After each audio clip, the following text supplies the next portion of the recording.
जय हिंद दोस्तों, जय हिंद बच्चों। ज्योग्राफी 365 में आपका स्वागत है। आज जो हमारा लेसन नंबर है जो 4 था जल संसाधन वाला, उसका ये सेकंड वीडियो है और इस सेकंड वीडियो के अंदर ले सारे प्रश्न आ जाएंगे।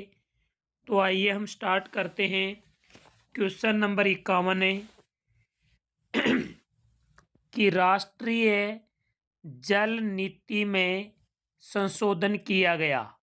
देखिए, राष्ट्रीय जल नीति जो 2002 के अंदर लागू हुई थी, उनके अंदर जो संशोधन का काम है ये 2012 के अंदर किया गया। क्वेश्चन नंबर 52 है, दिल्ली और इटावा के बीच दिल्ली और इटावा के बीच कौन सी नदी देश की सर्वाधिक प्रदूषित नदी है? दिल्ली और इटावा के बीच, जैसे कानपुर और वाराणसी के बीच गंगा नदी थी, उसी प्रकार दिल्ली और इटावा के बीच यमुना नदी है, वो सर्वाधिक प्रदूषित है। क्वेश्चन नंबर 53, पश्चिमी बंगाल एवं बिहार में भौम जल का सर्वाधिक उपयोग होता है, जिसके कारण भौम जल के अंदर संख्यीय सैखीय संख्यीय या जिसे हमें आर्सेनिक कहते हैं, संख्यीय लिख दीजिए या आर्सेनिक लिख दीजिए या दोनों लिख दीजिए कि पश्चिमी बंगाल एवं बिहार में भौम जल के सर्वाधिक उपयोग से संख्यीय या आर्सेनिक की मात्रा बढ़ जाती है। क्वेश्चन नंबर 54 है कि चावल, गन्ना एवं जूट अत्यधिक जल की आवश्यकता है।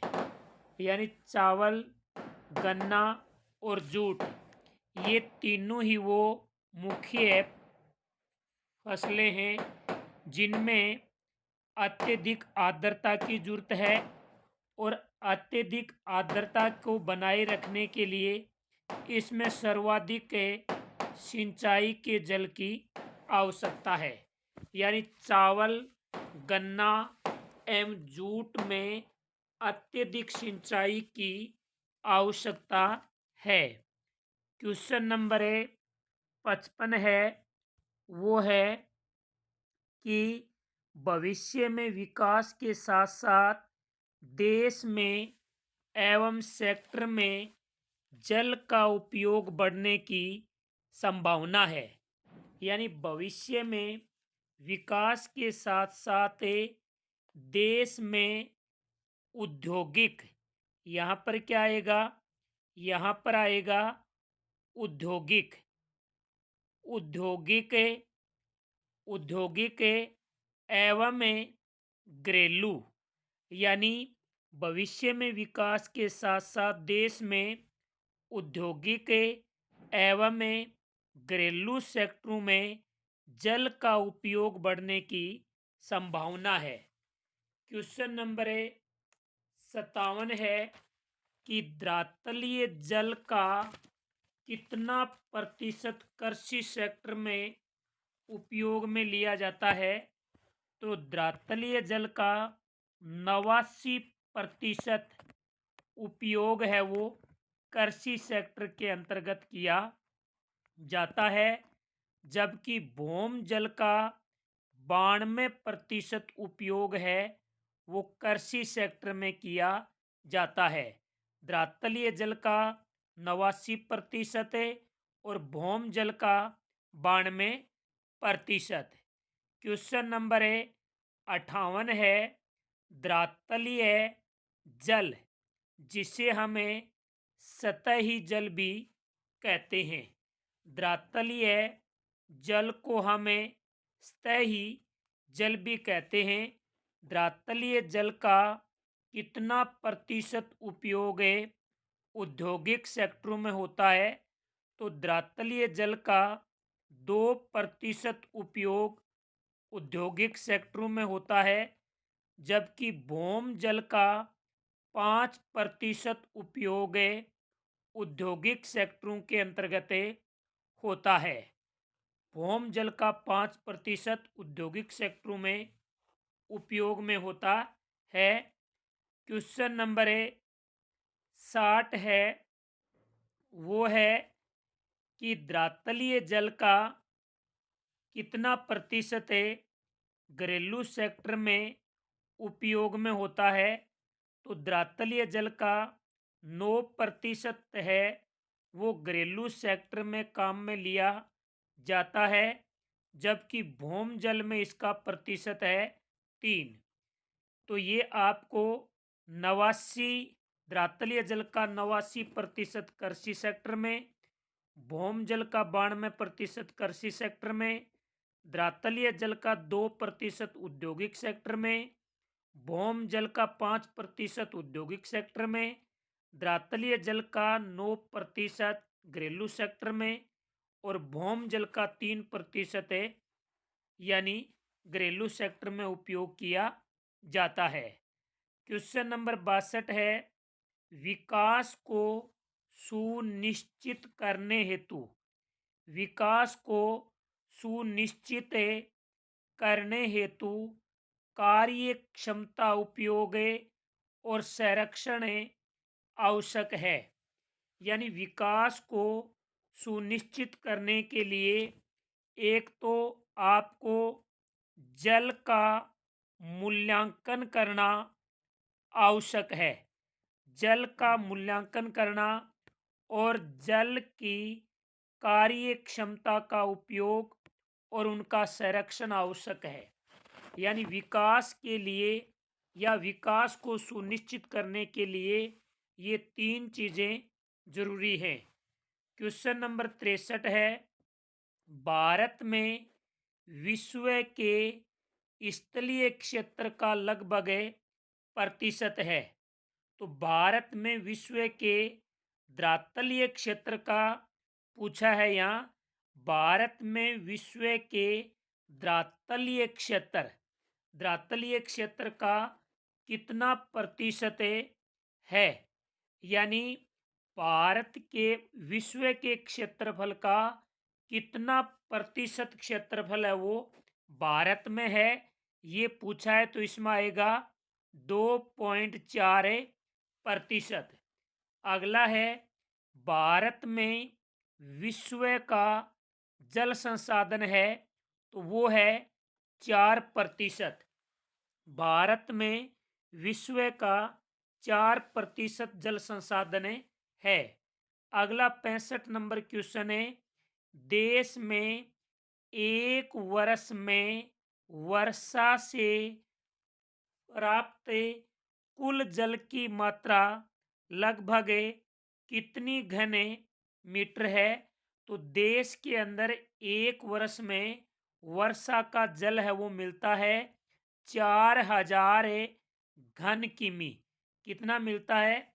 4000 घन किमी मिलता है। अगला क्वेश्चन है 66 है, वो है कि द्रातलीय जल एवं पुनः पूर्ति योग्य भौम जल घन किमी है, जिसमें से कितना प्रतिशत जल लाभदायक है। यानी द्रातलीय जल और पुनः पूर्ति योग्य भौम जल है वो 1869 घन किमी है। 1869, और इसमें से 60% जल का उपयोग किया जाता है। क्वेश्चन नंबर 67 है, वो है कि द्रातलीय जल का लगभग घन किमी जल का उपयोग किया जाता है। यानी द्रातलीय जल का लगभग कितना 690 घन किमी जल का उपयोग किया जाता है, और ये लगभग 32% है। तो यहाँ पर आएगा 690 घन किमी। क्वेश्चन नंबर 68 है, नदी में जल प्रवाह है, नदी में जल प्रवाह है एवं पर निर्भर करता है। नदी में जल प्रवाह है वो एक तो नदी बेसिन पर निर्भर करता है, एक तो नदी बेसिन पर निर्भर करता है और एक वर्षा पर निर्भर करता है। तो यहाँ पर नदी बेसिन आएगा और यहाँ पर वर्षा आएगा। क्वेश्चन नंबर 69 है, वो है आपका कि भारत में वर्ष में अत्यधिक भिन्नता पाई जाती है। यहाँ आप वर्षा पढ़ें कि भारत में वर्षा में अत्यधिक भिन्नता पाई जाती है। तो भारत के अंदर जो वर्षा है उसके अंदर सर्वाधिक स्थानिक भिन्नता पाई जाती है, सर्वाधिक स्थानिक भिन्नता पाई जाती है। क्वेश्चन नंबर 70 है कि वर्षा मुख्य रूप से मानसूनी से केंद्रित है। तो वर्षा मुख्य रूप से मानसूनी मौसमी से केंद्रित है, मौसमी से केंद्रित है। क्वेश्चन नंबर 71 है, नदी का भारत में जल ग्रहण क्षेत्र बहुत बड़ा है। भारत में ऐसी कौन सी नदी है जिसका जल ग्रहण क्षेत्र है वो बहुत बड़ा है? तो उस नदी का नाम क्या है? गंगा। यानी गंगा नदी का भारत में जल ग्रहण क्षेत्र बहुत बड़ा है। क्वेश्चन नंबर 72 है कि गंगा व बराक नदियों के जल ग्रहण क्षेत्र में वर्षा सर्वाधिक होती है। तो एक तो जो गंगा नदी का क्षेत्र है और एक जो ब्रह्मपुत्र नदी का क्षेत्र है और एक बराक नदी का जो क्षेत्र है वहाँ पर जल ग्रहण क्षेत्र है, इसमें वर्षा बहुत ज़्यादा होती है। यानी गंगा, ब्रह्मपुत्र और बराक नदियों का जो जल ग्रहण क्षेत्र है यहाँ पर वर्षा सर्वाधिक होती है। अब हम बात करते हैं क्वेश्चन नंबर 73 की। तो देखिए, गंगा गंगा ब्रह्मपुत्र जैसी नदियाँ देश के कुल क्षेत्र के लगभग भाग पर फैली हुई हैं। यानी गंगा ब्रह्मपुत्र, गंगा और ब्रह्मपुत्र नदियां हैं वो लगभग यानी देश के कुल क्षेत्र के 1/3 भाग पर फैली हैं। तो इसमें क्या आएगा? 1/3 आएगा।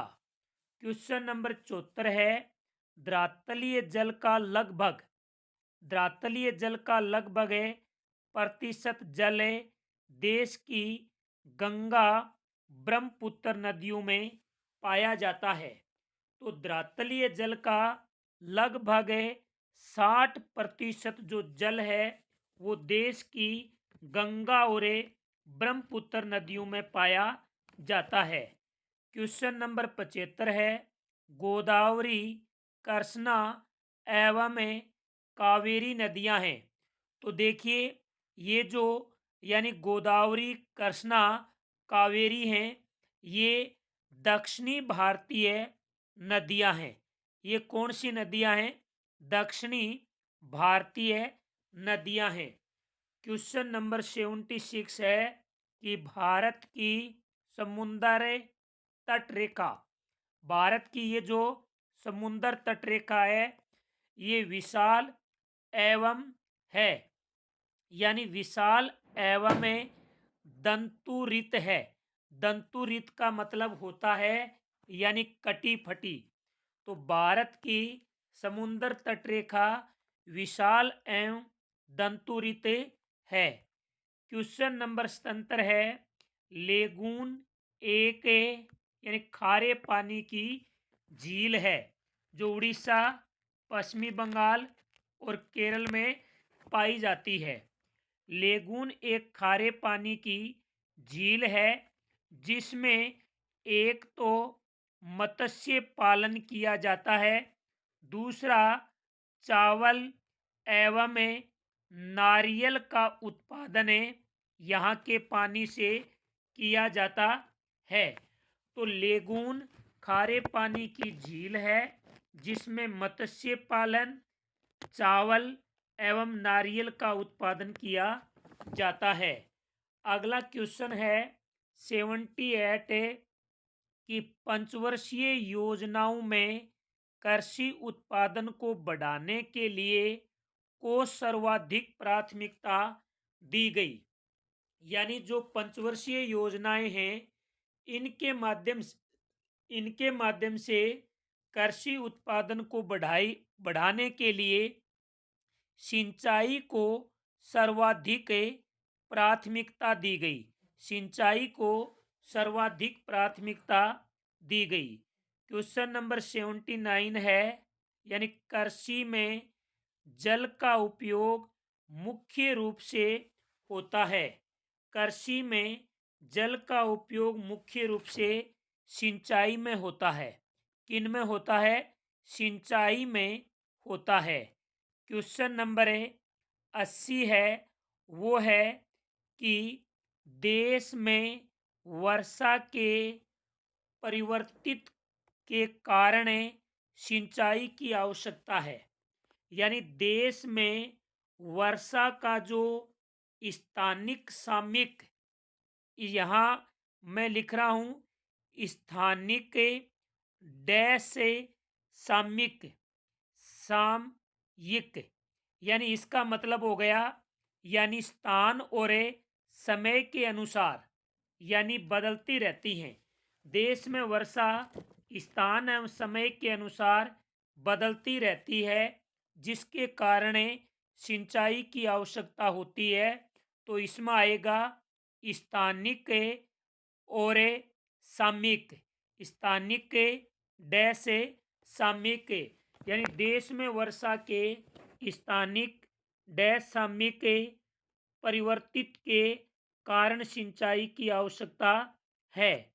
क्वेश्चन नंबर 81 एवं पश्चिमी प्रवाह नदियां हैं, यानी पश्चिम की ओर बहने वाली। वैसे तो 3 नदियां हैं लेकिन यहाँ पर 2 पूछी हैं, तो उसमें एक तो है नर्मदा और एक है ताप्ती। नर्मदा और ताप्ती 2 मुख्य नदियां हैं जो पश्चिम की ओर बहती हैं। क्वेश्चन नंबर 82 है, महानदी गोदावरी, कृष्णा, कावेरी, पेनार ये सारी की सारी पश्चिमी प्रवाह की नदियां हैं। तो इसमें आएगा पश्चिमी प्रवाह। पश्चिमी प्रवाह की नदियां हैं। क्वेश्चन नंबर अगला है, पंजाब और हरियाणा में एवं का उत्पादन मुख्य रूप से सिंचाई द्वारा होता है। यानी पंजाब और हरियाणा के अंदर 2 मुख्य फसलें हैं जिनका उत्पादन सिंचाई से होता है। वो हैं गेहूं और चावल। गेहूं और चावल हरियाणा और पंजाब में सिंचाई के द्वारा उत्पादित की जाती हैं। क्वेश्चन नंबर है 84 कि नीवल सिंचित क्षेत्र का प्रतिशत पंजाब में है। यानी पंजाब में नीवल सिंचित क्षेत्र का प्रतिशत कितना है और हरियाणा में कितना है। और पंजाब और हरियाणा में कुएं और नलकूपों द्वारा सिंचाई की जाती है। तो देखिए पंजाब में नीवल सिंचित क्षेत्र का प्रतिशत है 76%, जबकि हरियाणा में ये लगभग है 51.3। कितना है? 51.3 है। इसका मतलब ये पंजाब के अंदर ज़्यादा है। क्वेश्चन नंबर 85 है, भौम जल संसाधन का अत्यधिक उपयोग से भौम जल स्तर हो गया है। यानी भौम जल के अत्यधिक उपयोग से भौम जल स्तर, अत्यधिक उपयोग से भौम जल स्तर क्या हो गया है? तो यहाँ ये डैश नहीं है, सिर्फ यहाँ क्या आएगा? नीचा। प्रश्न क्या है? भौम जल संसाधन अत्यधिक उपयोग से भौम जल स्तर क्या हो गया है? नीचा। सिर्फ यहाँ पर आपको नीचा भरना है। क्वेश्चन नंबर 86 है, वो क्या है? वो आपका है कि केंद्रीय प्रदूषण नियंत्रण बोर्ड, एक तो केंद्रीय प्रदूषण नियंत्रण बोर्ड है और एक राज्य नियंत्रण बोर्ड है। इन दोनों का काम है किस चीज की गुणवत्ता की मॉनिटरिंग करना है? तो केंद्रीय प्रदूषण नियंत्रण बोर्ड है और राज्य नियंत्रण बोर्ड है।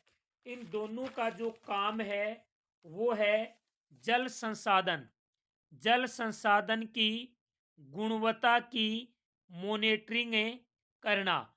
तो इसमें आएगा जल संसाधन।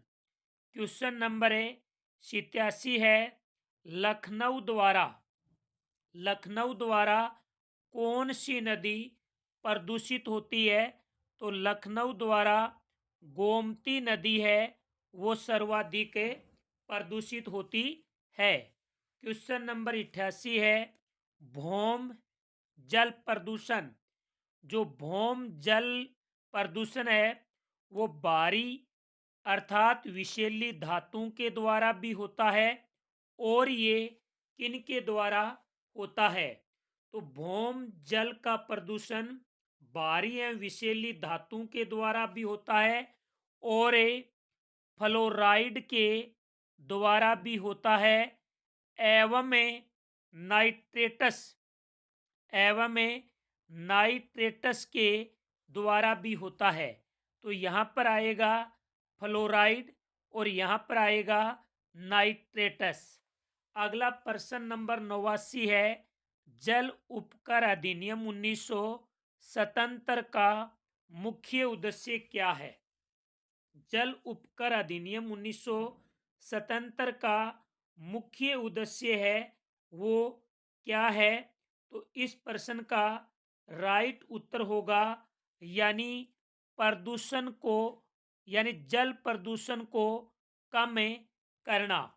यानी जल उपकर अधिनियम 1977 का उद्देश्य है प्रदूषण को कम करना। तो यहाँ पर आएगा प्रदूषण को कम करना। क्वेश्चन नंबर 90 है, पुनः चक्र एवं पुनः उपयोग द्वारा जल की उपलब्धता को सुधारा जा सकता है।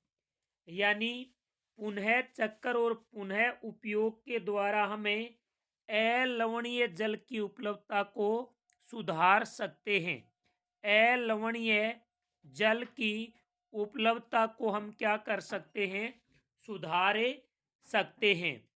क्वेश्चन नंबर 91 है, वो है शोधित अपशिष्ट जल के लिए एक आकर्षक विकल्प है। शोधित अपशिष्ट जल का उपयोग है वो कहाँ पर किया जा सकता है? यानी जो गंदा पानी है, गंदे पानी के लिए एक आकर्षक विकल्प क्या होता है? गंदे पानी को उद्योगों के अंदर काम में लिया जा सकता है। तो शोधित अपशिष्ट जल उद्योगों के लिए एक आकर्षक विकल्प है। क्वेश्चन नंबर 92 है कि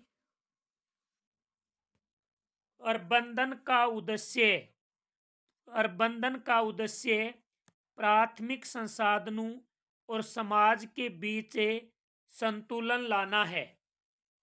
प्रश्न क्या है कि जल संभर, जल संभर प्रबंधन का उद्देश्य, जल संभर प्रबंधन का उद्देश्य प्राथमिक संसाधनों और समाज के बीच संतुलन लाना है। क्या लाना है? संतुलन। अगला 93 नंबर क्वेश्चन है कि जल संभर व्यवस्था की सफलता, जल संभर व्यवस्था की सफलता सहयोग पर निर्भर करती है।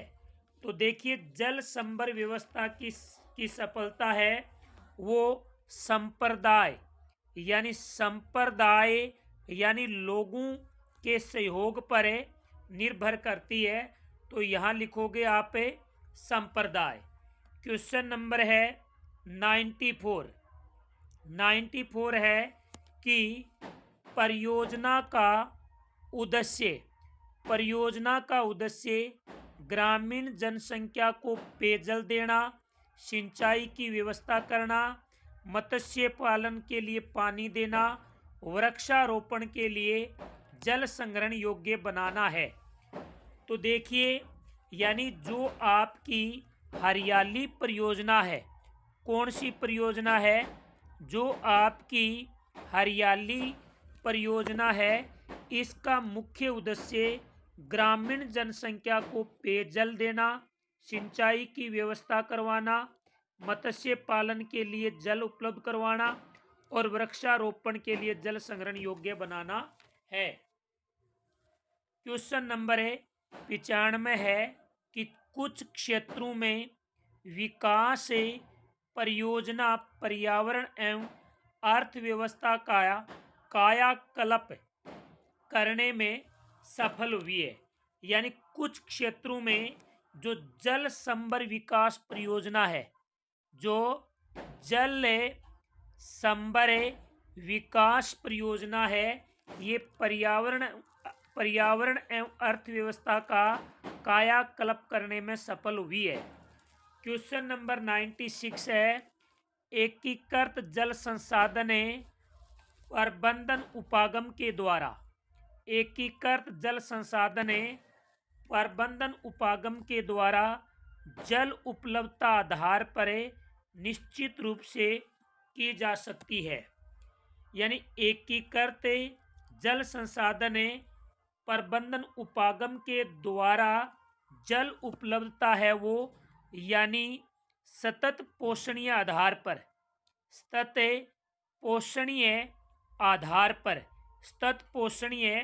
आधार पर निश्चित रूप से की जा सकती है। तो इसमें आएगा आपका सतत पोषणीय आधार पर।